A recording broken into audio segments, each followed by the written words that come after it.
Astaghfirullah. Assalamualaikum warahmatullahi wabarakatuh. Alhamdulillah wassalatu wassalamu ala rasulillah wa ala alihi wa sahbihi wa mawalah wa la hawla wa la quwata illa billahi wa ba'd. Alhamdulillah, di pagi ini kita bisa duduk kembali untuk berthalabul ilmi.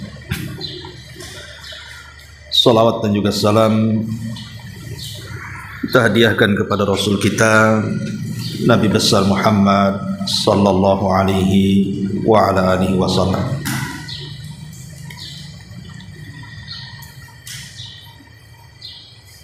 Pembahasan di pagi hari ini adalah pembahasan yang mungkin sering kita bahas, tapi tidak mengapa kita mengulas kembali untuk lebih memantapkan ingatan kita dan juga menyegarkan ingatan kita supaya lebih dekat lagi kita kepada Allah Subhanahu wa ta'ala. Temanya adalah bagaimana caranya kita melepas dosa dengan cara mudah. Ma'asyiral muslimat yang dimuliakan Allah Subhanahu wa ta'ala, kita tahu bahwa sesuatu yang tidak bisa dihindari dari manusia adalah perbuatan maksiat dan dosa. Dan itu disebutkan dalam hadis Nabi sallallahu alaihi wasallam, kullu bani Adam khata'un. Setiap bani Adam itu pasti akan terjerumus kepada kesalahan. Wa khairul khata'ina tawwabun. Tetapi sebaik-baik orang yang terjerumus kepada kesalahan adalah bertobat kepada Allah Subhanahu wa ta'ala. Karena ada sebagian orang yang mereka beralasan susah untuk tobat. Berat Ustaz saya mau tobat itu. Kayaknya meninggalkan dosa ini berat sekali. Kalau itu yang kemudian dalam benak seseorang seolah-olah tidak bisa meninggalkan dosa, maka ini bahaya, karena akan terjerumus kepada al-qunut min rahmatillah, putus asa dari rahmat Allah Subhanahu wa ta'ala. Ingat Bu, kematian seseorang itu tidak menunggu tobat.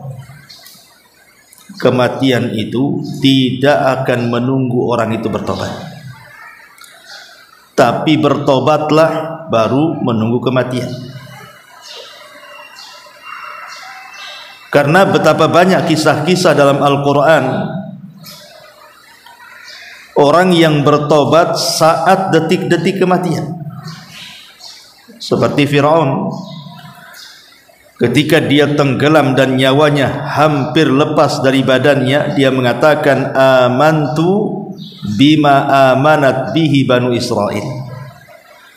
Aku beriman dengan apa yang diimani oleh Bani Israel.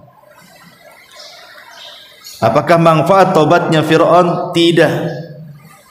Karena ada dua waktu ketika tobat itu masih diterima. Pertama, ketika nyawa belum sampai di tenggorokan. Yang kedua, ketika matahari belum terbit dari arah barat. Kalau dua perkara ini sudah sampai kepada kita, maka sekalipun kita sampai mencucurkan air mata darah sekalipun, tidak akan diterima. Kalau sudah nyawa di tenggorokan atau sudah terbit matahari dari arah barat. Maka ingat, perhatikan, kematian itu tidak akan menunggu tobat. maka bertobatlah kepada Allah Azza wa Jal sambil menunggu kematian. Ma'asyiral muslimat yang dimuliakan Allah Subhanahu wa taala. Di zaman Nabi sallallahu alaihi wasallam ada anak muda datang kepada Nabi sallallahu alaihi wasallam kemudian mengatakan, "Ya Rasulullah, i'zan li bizina." Rasul, izinkan aku untuk berzina. Maka Nabi sallallahu alaihi wasallam mengatakan kepada anak muda ini, dekatkan badanmu kepadaku, sampai akhirnya lututnya menyentuh lutut Nabi. Kata Nabi sallallahu alaihi wasallam, "Sudikah kamu kalau seandainya orang tuamu yang perempuan atau ibumu dizinahi orang, atau saudarimu dizinahi orang, atau putrimu dizinahi orang, atau bibimu dizinahi orang, apakah kau izinkan? Apakah kau redha dengan laki-laki yang menzinahi ibumu, putrimu, bibimu, saudarimu?" Maka laki-laki ini mengatakan, "Tidak wahai Rasul, kalau aku di posisi dia, aku tidak akan redha." Maka Nabi SAW, sebagaimana mereka tidak redha apabila ibunya dizinahi, apabila putrinya dizinahi, apabila saudarinya dizinahi dan bibinya dizinahi, maka begitu juga orang-orang yang kau zinahi, keluarganya tidak redha. Maka kemudian laki-laki ini akhirnya bertobat kepada Allah Azza wa Jalla. Dari sini kita katakan bahwa laki-laki ini kan seolah-olah ingin berbicara dengan kita bahwa dia tidak sanggup meninggalkan dosa zina. Maka siapapun yang beralasan saya tidak sanggup meninggalkan dosa dusta, Anda bisa meninggalkan dosa itu, asal ya tadi ada kemauan yang kuat, seraya mengambil sebab, kemudian tawakal dan begitu seterusnya, pasti dengan mudah kita meninggalkan dosa. Makanya nanti saya akan sebutkan tip-tip yang disebutkan para ulama, bagaimana caranya kita terlepas dari dosa dengan mudah. Jadi tidak ada alasan. Kalau ada orang mengatakan saya tidak bisa meninggalkan dosa, bisa. Tidak ada yang nggak bisa. Karena dosa itu kan ditimbulkan dari tiga arah. Pertama, hawa nafsu. Hawa nafsu inilah yang menjadikan kita ini melakukan sebuah maksiat dan dosa. Wa inna nafsa la ammaratun bisu. Terkadang jiwa ini selalu merintahkan kita untuk melakukan keburukan. Yang kedua, syaitan. Syaitanlah yang kemudian berusaha kita ini berbuat jahat, kemaksiatan dan dosa. Kemudian yang ketiga, sahibus su, teman yang jelek, teman yang jahat, yang selalu menarik kita untuk seperti dia. As-sahibu sahib, kata orang Arab, bahwa teman itu terkadang menarik seseorang. Kalau dia baik maka dia akan menarik kepada kebaikan, kalau dia jahat pasti akan menarik kepada kejahatan. Lah, setelah kita tahu sumber daripada kenapa kita maksiat, kalau tidak ada hawa nafsu ataupun syaitan atau teman yang buruk, di sini kita cari solusinya. Bagaimana caranya kita menundukkan hawa nafsu, bagaimana caranya kita menundukkan syaitan, dan bagaimana caranya kita tidak berkawan dengan kawan-kawan yang jahat. Maka kita akan terhindar dari perbuatan maksiat dan dosa. Taib, masyarul muslimat yang dimuliakan Allah Azza wa Jalla, ada 10 langkah yang para ulama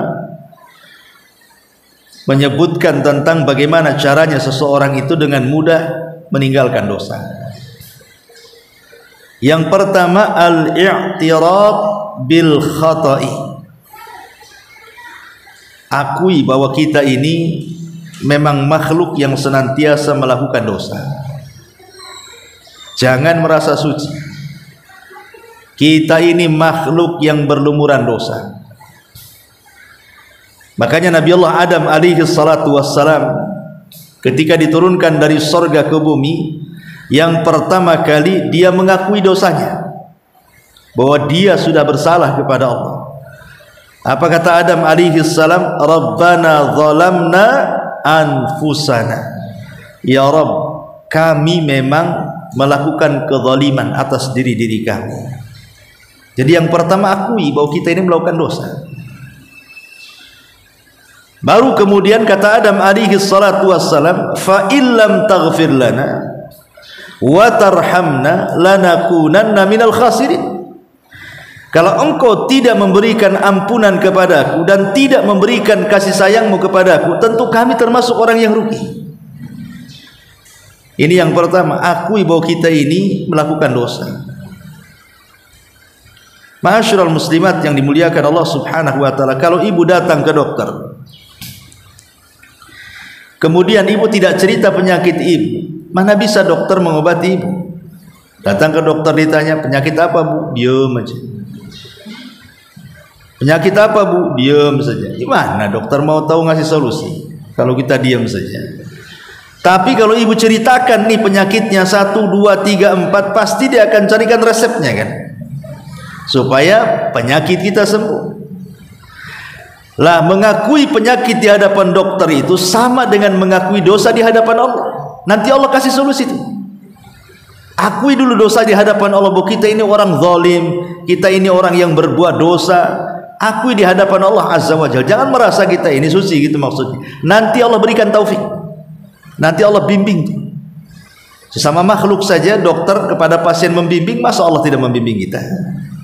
Maka akui dosa di hadapan Allah Subhanahu wa taala. Kemudian yang kedua, ingatlah bahwa ada kesudahan setelah kematian. Ada kesudahan setelah kematian. Artinya di akhirat itu cuma ada 2 tempat. Kalau orang tidak masuk surga, yang masuk neraka, mau kemana lagi? Karena cuma 2 aja di akhirat. Milih mana, ibu masuk surga ataukah milih masuk neraka? Kan pilihan di tangan kita. Coba berpikir, hanya gara-gara kenikmatan sesaat di dunia, dengan di atas kemaksiatan kepada Allah Azza wa Jalla, tiba-tiba kita tidak berpikir soal surga neraka. Di dunia ini sampai kapan kita hidup? Kan ada batasnya, Bu ya. Kata Nabi SAW, umur umatku berkisar 60 sampai 70 tahun saja. Artinya kan ada batasnya di situ. Jangan pula kemudian kehidupan yang terbatas kita menikmati di atas kemaksiatan, akhirnya kemudian menjadi penyesalan seumur hidup kita juga. Harus masuk neraka. Bahkan ada sebagian mereka yang harus dikekalkan di dalamnya, naudzubillah. Coba ingat bahwa di sana ada surga dan ada neraka. Kemudian yang ketiga, ingatlah bahwa Allah Subhanahu wa taala itu memiliki kasih sayang yang jauh lebih luas dibandingkan murkanya. Karena ada orang yang tertahan tidak mau bertaubat itu karena merasa dosanya teramat sangat banyak. Karena dosanya banyak sekali, jadi dia berpikir itu Allah tidak mengampuni dosa dia.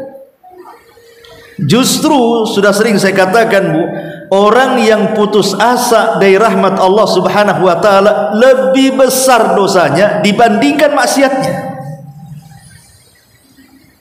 Kalau ibu banyak melakukan maksiat nih, macam-macam maksiat lah mamanya kita lakukan, entah zinahnya, entah macam-macam lah, judi, khamar dan lain sebagainya, dari segala maksiat yang ada di dunia ini. Kemudian dia ketika hendak bertobat, kemudian dia merasa dosanya terlampau banyak, akhirnya takut bertobat, putus asa. Maka ulama mengatakan putus asa sendiri adalah lebih besar dosanya dari dosa yang sudah dia lakukan. Kenapa? Karena itulah yang dikehendaki syaitan, supaya kita jangan tobat.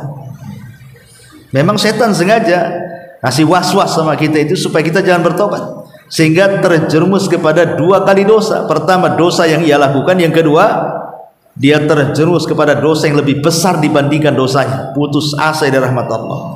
sehingga akhirnya dia sama sekali tidak mau bertobat kepada Allah Azza wa Jalla. Ini bahaya, ya. Maka ingat bahwa rahmat Allah itu luas. Allah akan mengampuni siapapun yang datang bertobat kepada Allah Azza wa Jalla. Kemudian yang keempat, al-isti'anatu billah. Minta pertolongan kepada Allah. Jangan sok kuat. Jangan merasa kuat. Saya bisa meninggalkan maksiat. Enggak, Anda tidak bisa meninggalkan maksiat kecuali taufik dari Allah. Makanya minta pertolongan kepada Allah. Sebab isti'anah, meminta pertolongan kepada Allah, itulah modal kekuatan kita meninggalkan dosa. Sekecil apapun dosa, Bu, kalau Allah tidak berikan taufik, ibu tidak bisa meninggalkan dosa itu. Apalagi dosa besar. Dosa kecil saja kalau tidak mendapatkan taufik, pertolongan dari Allah, tidak mungkin kita bisa meninggalkannya. Maka minta pertolongan kepada Allah supaya Allah Subhanahu wa ta'ala memudahkan langkah kita untuk meninggalkan dosa-dosa tadi. Kemudian juga yang kelima, dan ini yang paling penting juga, as-sidqu fit taubah. Berusaha jujur.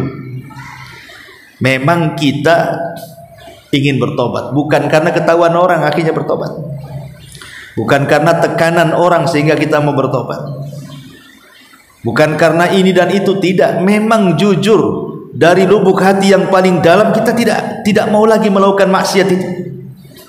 Sebab kejujuran inilah yang akhirnya Allah Subhanahu wa ta'ala bisa menilai apakah tobatnya itu dusta ataukah tobatnya itu jujur.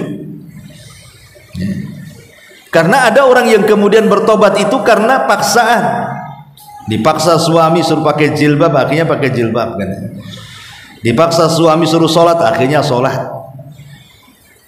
Dipaksa suami untuk meninggalkan maksiat, akhirnya meninggalkan maksiat. Lah, ibu ini bertobat karena Allah atau karena suruhan suami, kan begitu. Berarti kalau karena suruhan orang, tobat kita ini tidak jujur. Makanya coba tanamkan kejujuran. Memang kita ingin bertobat kepada Allah supaya Allah menghilangkan dosa-dosa kita. Ini yang menjadikan sebab taufik turun ini. Ma'asyiral muslimat yang dimuliakan Allah Subhanahu wa ta'ala. Kemudian yang nomor 6, yang nomor 7, nomor 6, al-iktsaru minal a'malis salihati. Perbanyak amal soleh. Jadi kalau ibu memang jujur tobatnya, maka amal soleh yang tidak pernah ibu kerjakan atau yang dulu pernah dikerjakan kemudian ditinggalkan, mulai lagi. Jadi setelah ibu tobat itu mulai lagi. Dulu pernah sholat, kemudian meninggalkan sholat, sekarang kapok, maka lakukan sholat lagi, tambah lagi dengan sunnah-sunnahnya. Dulu mungkin suka menggibah orang, setelah bertobat kemudian sekarang tidak lagi. Bahkan sekarang berbuat baik lagi sama orang, antara makanan tetangga, ngasih hadiah ke kawan, berbuat baik kepada orang yang digibahi. Begitu ya, supaya apa? Supaya keburukan kita dengan amal soleh itu dihapuskan. Kata Nabi SAW, wa'at bi'is sayyi'atal hasanata tamhuha. Ikutilah perbuatan burukmu dengan kebaikan, niscaya kebaikan itu bisa menghapuskan keburukan. Di zaman Rasul ada anak muda mengatakan, ya Rasulullah, aku tadi berdua-duaan dengan seorang wanita yang tidak ada mahram. Ku pegang, ku peluk, ku cium, tapi aku tidak berzina besar. Maksudnya tidak berzina dengan kemaluan. Ya hanya berkhalwat, pacaran bahasa kitanya, pegang-pegang, peluk-peluk, cium-cium, tapi tidak sampai berzina besar. Berzina dengan farji tidak. Apa kata Nabi SAW? Asallaital jama'ata ya fulan, asallaital asra jama'atan ya fulan. Apakah engkau tadi sholat asar jamaah bersama aku, kata Rasul.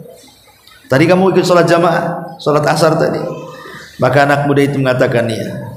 Maka Rasul mengatakan, idhab wa qad ghafarallahu lak. Pergi, Allah sudah ampuni dosamu. Lihat, hanya semata-mata sholat berjamaah. Laki-laki ini dikatakan Rasul, pergi, kau sudah diampuni dosa.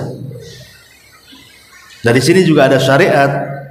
Kalau seandainya orang itu melakukan dosa, segera sholat taubat kan itu.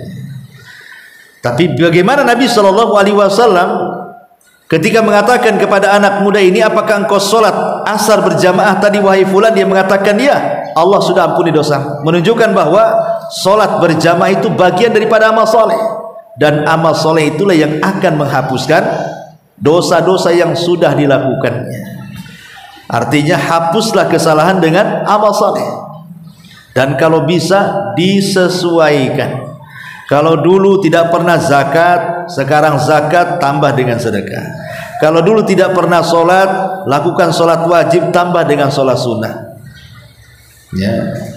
Kalau dulu mungkin sudah mampu dia haji tapi tidak mau haji, sekarang haji lakukan dengan banyak umrah. Seperti itu. Ya, lakukan hal yang sama.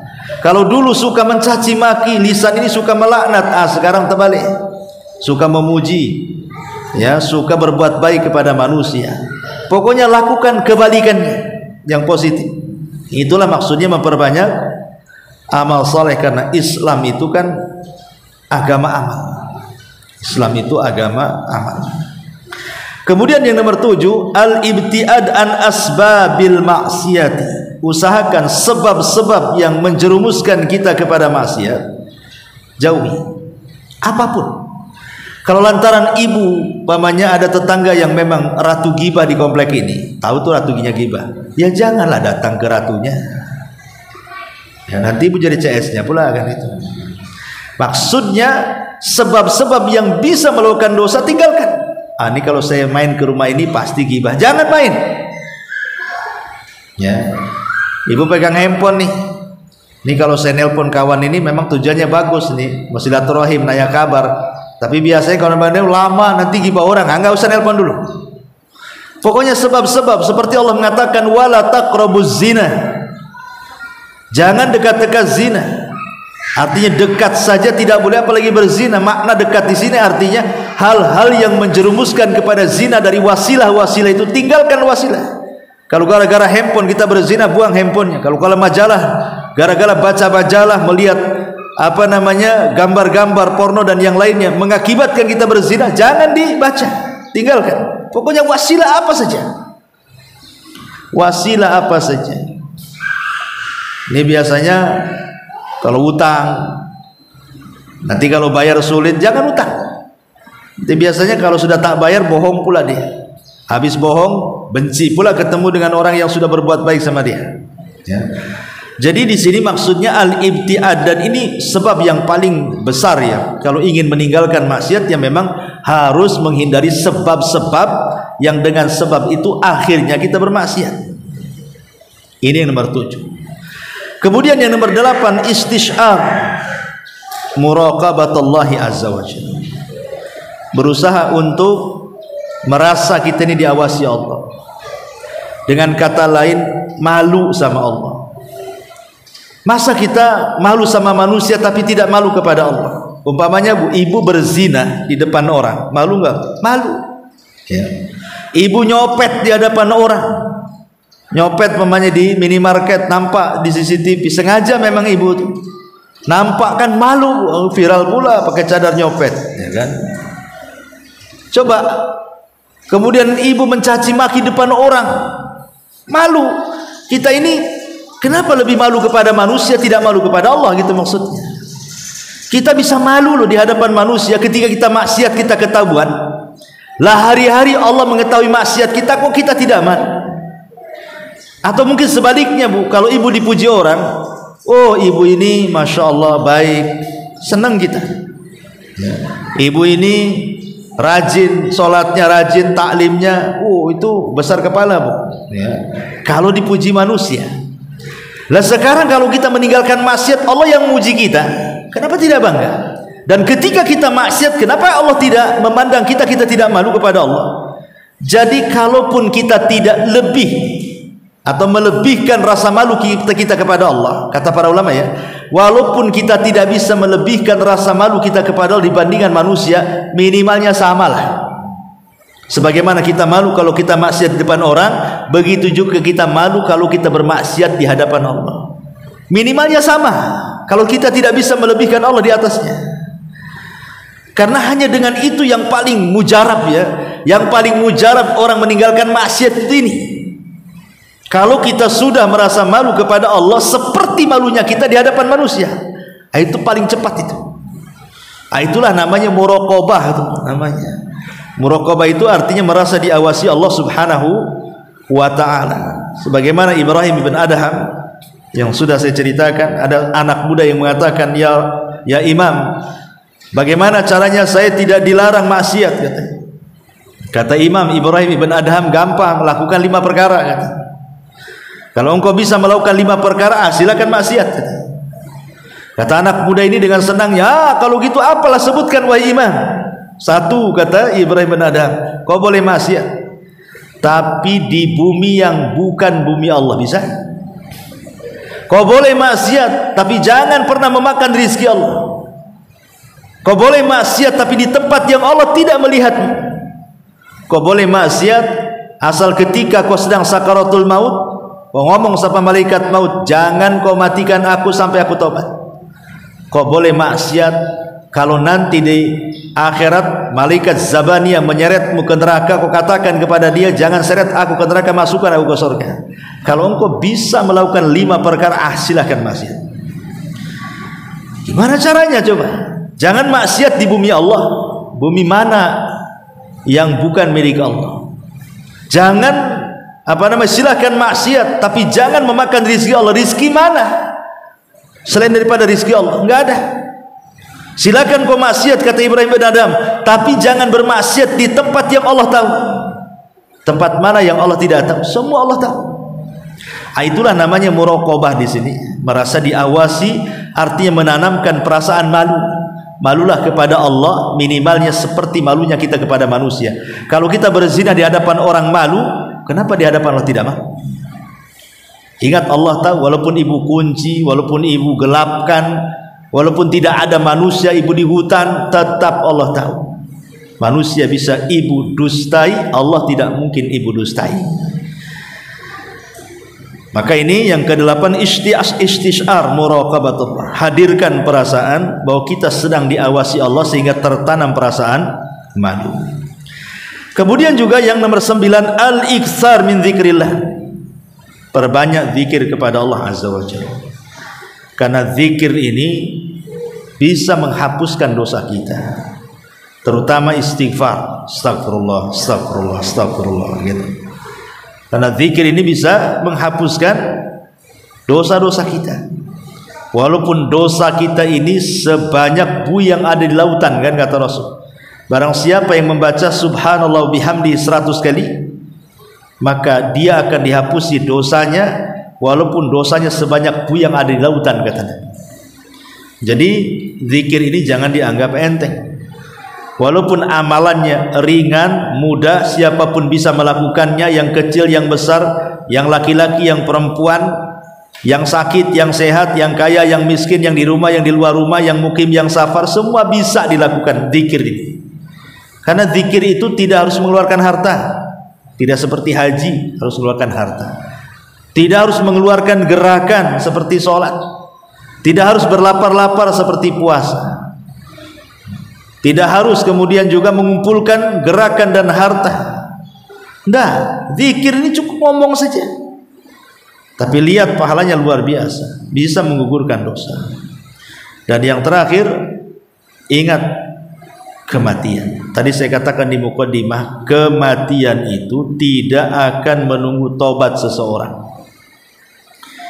Kematian itu kalau datang ajalnya, la yastakhiruna sa'atan wa la yastaqdim. Tidak mungkin dimajukan, tidak mungkin dimundurkan. Pasti. Sehingga karena kematian tidak menunggu tobat, maka saya katakan bertobatlah, baru tunggulah datangnya kematian. Itu yang benar. Dan bisa saya tambah juga ta'ammul al-wa'id asyadid. Coba kita terpikir dengan ancaman. Ya, kalau saya melakukan ini ancamannya itu. Kalau saya melakukan ini ancamannya ini. Baca hadis-hadis Rasul tentang azab kubur, tentang azab neraka, bagaimana orang yang makan riba. Kemudian Rasul katakan dia akan direnangkan di sungai darah. Setiap dia berenang ke pinggir disuapi batu ke tengah lagi. Coba terpikir ke situ. Sehingga kita bisa menjauhi riba. atau orang yang kemudian ditelentangkan, kemudian di sampingnya ada orang yang membawa batu besar, kemudian dihantamkan ke kepalanya sampai hancur dan mati. Kemudian orang ini nyari lagi batu lagi, setelah kemudian ketemu bawa batu lagi, kembali lagi ke kepalanya, kemudian dibenturkan lagi, hancur lagi. Hanya seperti itu saja. Jika ditanya siapa orang kayak gini ya Jibril, maka Jibril mengatakan itulah orang yang kalau berdusta, dustanya itu sampai melambung ke ufuk. Apa maksudnya dustanya sampai melambung ke ufuk itu?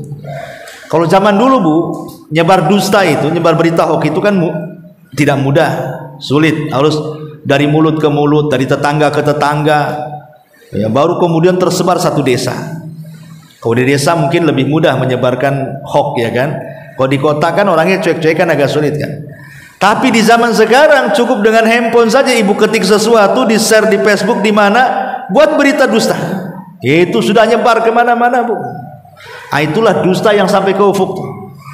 Jadi kalau kita teringat, dosanya kayak gini, nggak maulah saya nulis sembarang status, saya komentar sembarang komentar dan begitu seterusnya, karena kita terpikir bahwa di sana ada azab yang sangat pedih yang akan menunggu setiap maksiat yang kita lakukan. Apalagi kalau maksiatnya banyak, ya, maka sudah terbayang tuh hukumannya juga banyak gitu ya.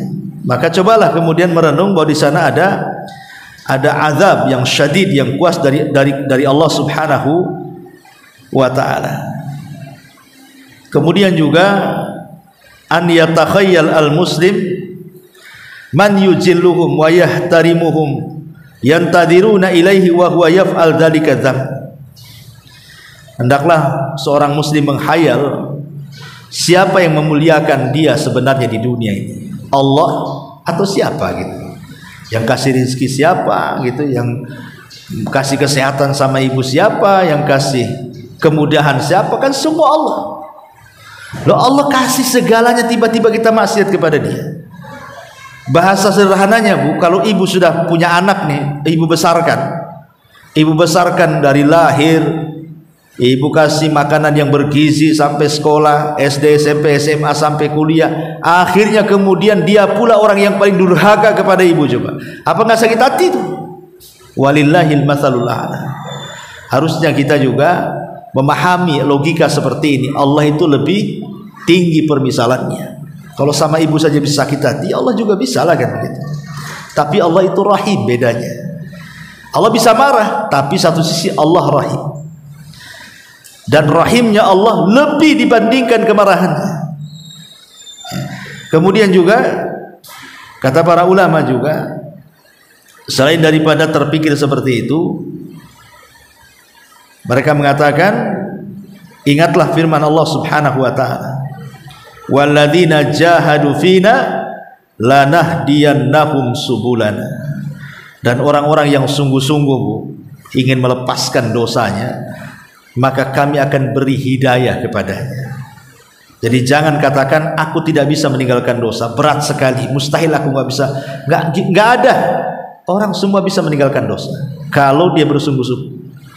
Karena kesungguhan itu menunjukkan bukti kejujuran taubat, dan bukti kejujuran taubat itu adalah penyebab datangnya hidayah taufik. Makanya Allah mengatakan lanahdiyannahum subulana. Allah akan berikan hidayah jalan-jalan kami, sehingga dengan itu lebih mudah dia melangkah. Masyaallah muslimat yang dimuliakan Allah Azza wa Jalla, kalaupun seandainya dia sudah bertobat, terulang lagi, bertobat lagi, diulang lagi, bertobat lagi, diulang lagi, itu sudah memang tabiat manusia seperti itu. Jangan terpikir mau mengulang yang jelas. Yang hari ini kita maksiat, hari ini kita tobat, nanti kalau satu hari terulang lagi ya tobat lagi, gitu maksudnya. Tapi jangan dirancang, saya tobatnya seminggu aja lah, minggu depan mulai lagi. Itu bukan tobat namanya. Itu ada perencanaan, niat jahat namanya. Artinya jangan terpikir akan terulang, kalaupun karena hawa nafsunya terkalahkan, atau setan yang mengalahkan dia, atau mungkin terbawa dengan teman-teman yang buruk, yaitu tinggal tobat lagi. Tapi jangan sampai menumpuk-numpuk dosa, kemudian terhayalkan nanti saja tobatnya, nanti saja tobatnya. Kan ada orang kayak gitu tuh. Kalau ditanya kapan lu tobat, nunggu haji Pak Ustadz katanya. Kapan hajinya? Hidup aja susah kok. Ya, nunggu umrah Ustaz, nunggu usia saya 40 tahun. Emang sampai 40 tahun usiamu? Jadi jangan sampai kemudian menghayal taubat. Taubat saja, apa susahnya tinggal taubat kok? Taubat saja, kalau seandainya besok kau terjerumus lagi itu urusan lain. Taubat lagi. Karena Allah Subhanahu wa taala itu yuhibbut tawwabina wa yuhibbul mutatahhirin. Allah suka dengan orang yang taubat dan Allah suka dengan orang taubat. Tidak mungkin orang taubat itu kecuali karena melakukan dosa. Walaupun taubat itu tidak mesti harus melakukan dosa, tapi umumnya orang taubat itu karena dosa. Dan Allah cinta dengan taubat. Allah sayang dengan orang-orang yang bertobat. Bahkan Allah itu lebih bahagia. Dalam hadis Nabi Shallallahu Alaihi Wasallam mengatakan, lillahi Allah lillahi Allah Subhanahu wa taala sangat senang, sangat bahagia ketika melihat ada hamba-hambanya yang bertobat kepada Allah Subhanahu wa taala. Lillahi asyaddu farahan. Allah itu sangat bahagia bitaubati abdihi, dengan tobat hambanya, hina yatubu, ketika dia bertobat, ilaihi, kepada Allah, min ahadikum, dibandingkan salah seorang di antara kalian, kana ala rahilatihi bi ardi falat. Ada seseorang yang safar kemudian nyasar di padang pasir, fang falatat minhu wa alaiha ta'amuhu wa syarabuhu. Tiba-tiba ketika dia membawa unta dan seluruh perbekalannya di atas unta, makan minumnya di situ, ketika dia sedang istirahat, untanya pula hilang. Kemudian fa'aisa minha, dia pun cari sana cari sini, dia putus asa karena sudah tidak ketemu. Sementara tidak ada yang bisa dimakan, tidak ada yang bisa diminum, karena semua ada di atas untanya, untanya sudah hilang. Dan posisinya di padang pasir, mau kemana di padang pasir? Panas luar biasa. Akhirnya kata putus asanya, lah mati aja lah aku.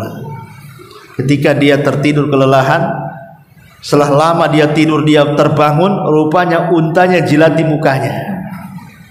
Bahagia enggak? Bahagialah ya. Orang ini kan melakukan safar, Bu, sementara perbekalannya di atas unta. Nyasar di padang pasir. Padang pasir bukan kayak jalan Batam ini 2 meter ada warung Padang, 2 meter ada warung, macam-macam warung kan gitu. Padang pasir mana ada. Ketika dia nyari untanya sana sini gak ketemu, wah, ada matilah saya. Tahu-tahu ketika dia tertidur dijilati pula mukanya. Kok ada di sini apa enggak? Bahagia, saking bahagianya dia salah ucap ketika berdoa. Allahumma anta abdi wa ana rabbuk. Ya Allah, engkau adalah hambaku dan aku Rabbmu. Saking bahagianya salah ngomong ya. Tapi nggak ada masalah kan, itu kan salah ngomong saja kan, saking bahagianya terkalahkan dengan kebahagiaannya, akhirnya salah ngomong dan mengatakan, ya Rabb, engkau adalah hambaku, aku pula Tuhanmu.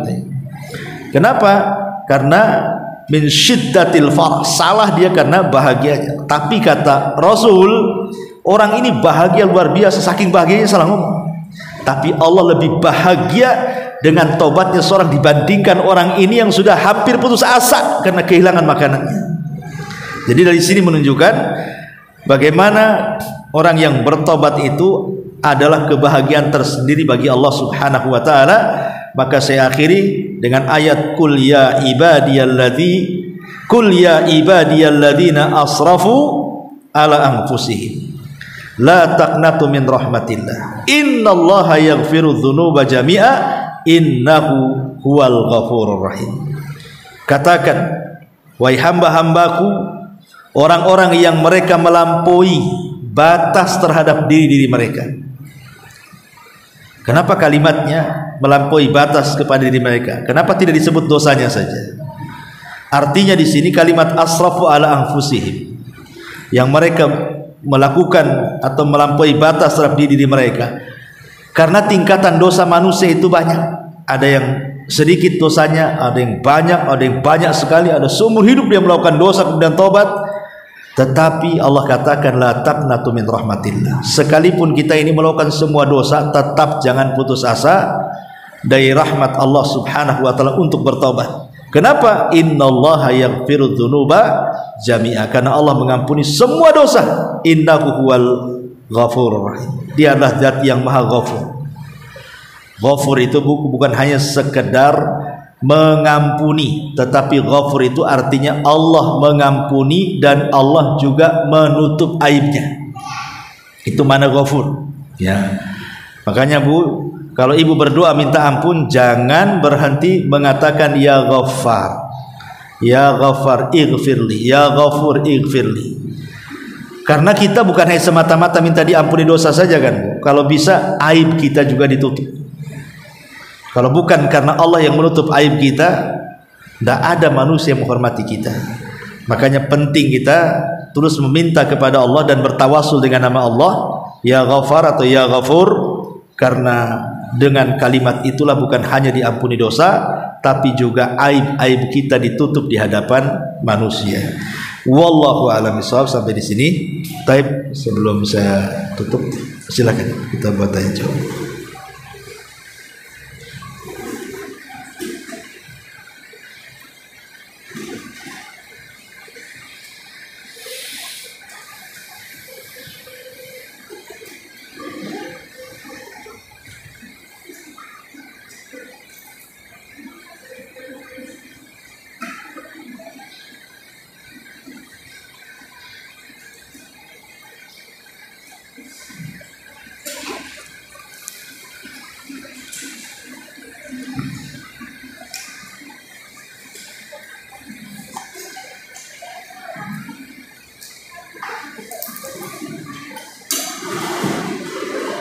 Ya.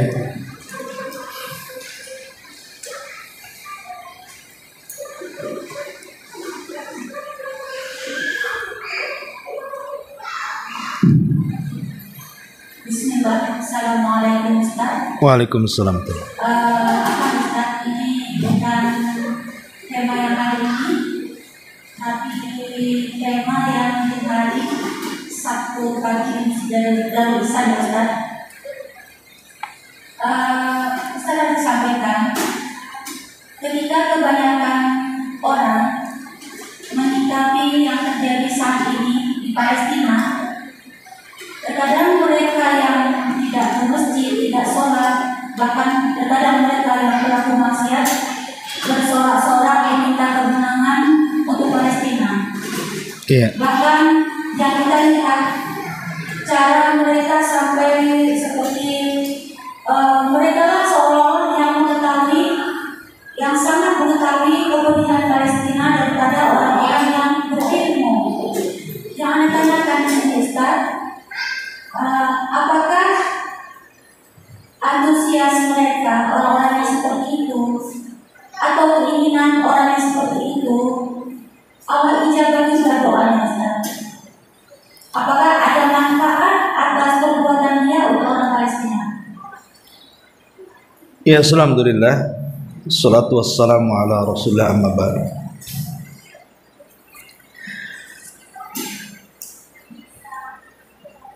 Ada satu pertanyaan yang sudah saya bahas pada Sabtu, tapi nggak di masjid ini ya, di Masjid Darul Ihsan, tentang pertanyaan yang banyak ditanyakan, kenapa Palestina tidak kunjung menang? Kok asli Israel aja yang menang? Bukankah Palestina itu di atas kebenaran dan Zionis Yahudi itu di atas kebatilan? Harusnya yang benar itu mengalahkan yang batil. Itu logika sederhananya. Karena Allah yang mengatakan ja'al haq wa zahaqal batil, innal batila kana zahuqa. Apabila datang kebenaran, hancurlah kebatilan. Sekarang pertanyaannya, kenapa Allah Subhanahu wa taala tidak kunjung memenangkan saudara kita di Palestina yang ada dibombardir setiap hari? Bahkan sekarang per hari ini saja saya baru tengok tadi berita, itu sudah 6.700 lebih yang meninggal, lain yang tertimbun dan tidak bisa diselamatkan. Bisa di atas angka 7 sampai 8.000 itu kalau seandainya yang ada di puing-puing reruntuhan itu ditemukan. Karena memang kekurangan alat berat tidak bisa mengorek. Sementara dari pihak Israel ataupun Zionis Yahudi tidak sebegitu korbannya kan, menjangkau berlipat-lipat daripada korban yang ada di Palestina dibandingkan dengan Zionis Yahudi. Walaupun kita lihat kebanyakan korban itu bukan tentara, harusnya kalau perang ya tentara lah yang banyak mati, tapi justru warga sipil kan. Maka ulama menjawab ya tentang kenapa kemudian Allah takdirkan Palestina itu tidak pernah menang sampai hari ini. Sebenarnya jawabannya, kita ini tidak pernah, atau Islam tidak pernah mengajarkan soal tujuan. Islam itu hanya mengajarkan soal proses. Proses yang mengantarkan kita kepada tujuan. Islam tidak mengajarkan langsung menang, tidak. Tapi kemenangan itu ada proses. Itu yang diajarkan Islam. Apakah kemudian proses-proses ini sudah kita lakukan untuk mencapai kemenangan? Ataukah belum?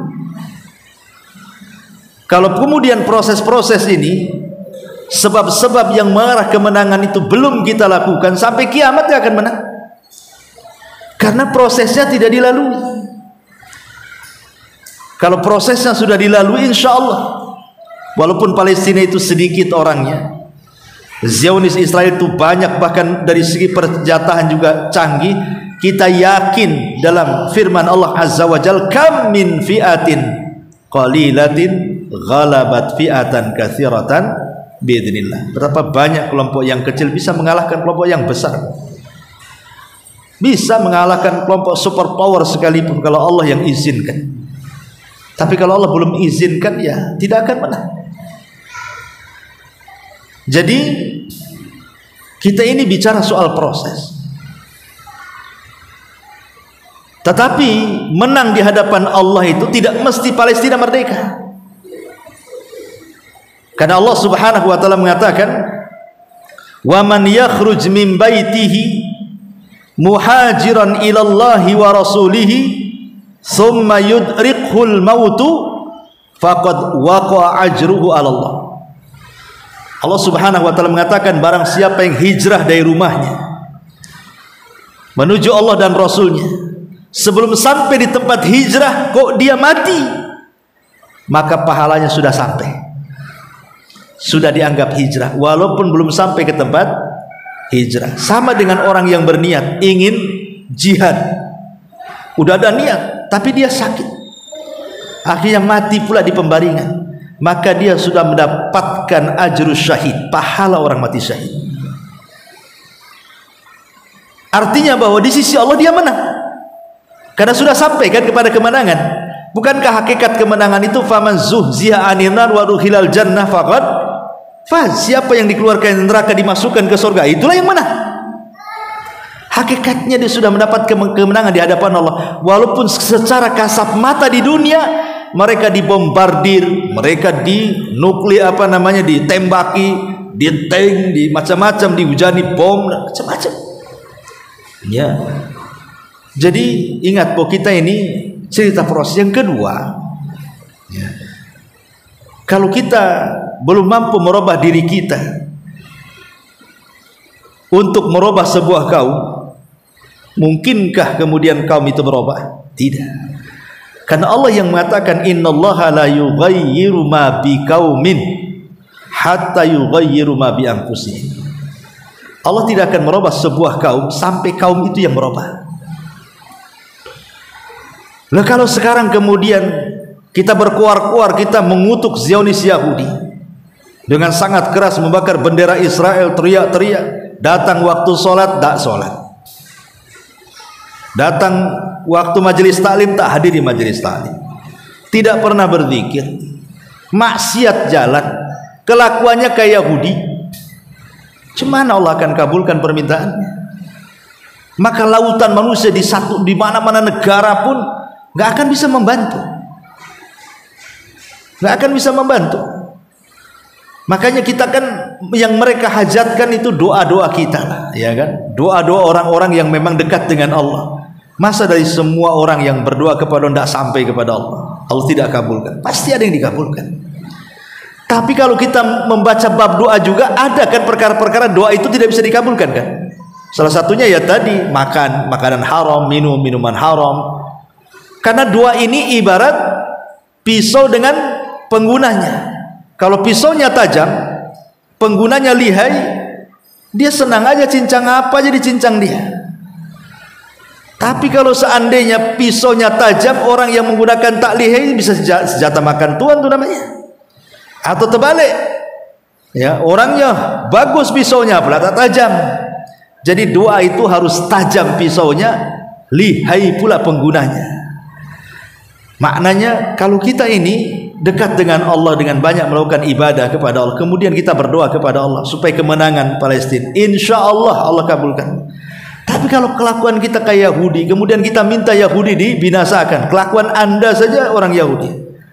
Seperti memangnya Anda saja masih gandrung dengan artis-artis Yahudi, pemain-pemain bola Yahudi, pemain-pemain bola yang tidak pernah sujud itu, yang jelas-jelas Yahudi itu.